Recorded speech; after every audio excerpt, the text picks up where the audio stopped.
Sahabat senior yang diberkati Tuhan, salam sehat untuk kita semua.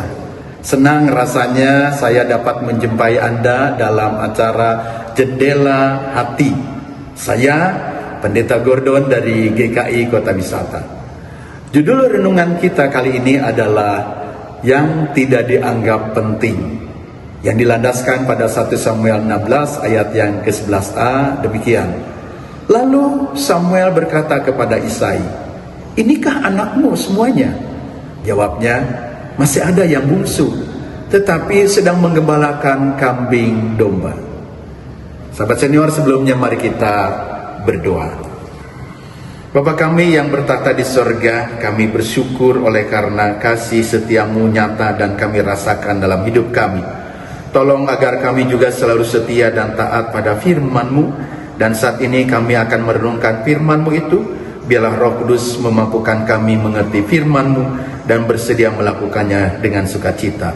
Dalam nama Tuhan Yesus kami berdoa. Amin. Sahabat senior, Albert Einstein, sang jenius fisika yang sangat terkenal itu, pernah tidak dianggap penting saat kecil.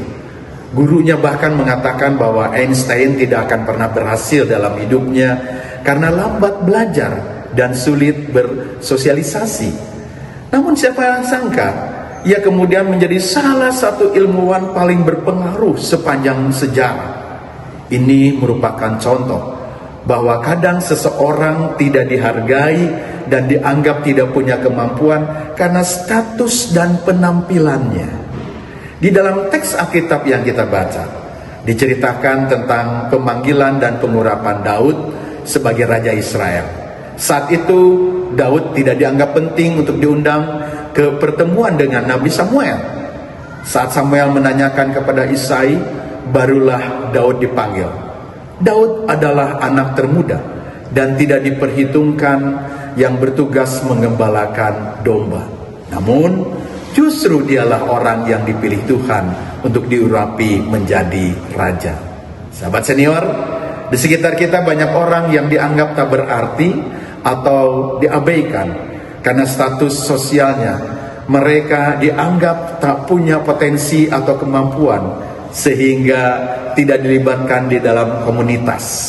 Hari ini kita belajar untuk lebih memperhatikan dan menghargai mereka yang tidak dianggap penting. Bisa jadi Tuhan justru memilih mereka karena potensi dan kemampuan istimewa yang menjadi berkat bagi banyak orang. Mari kita berdoa.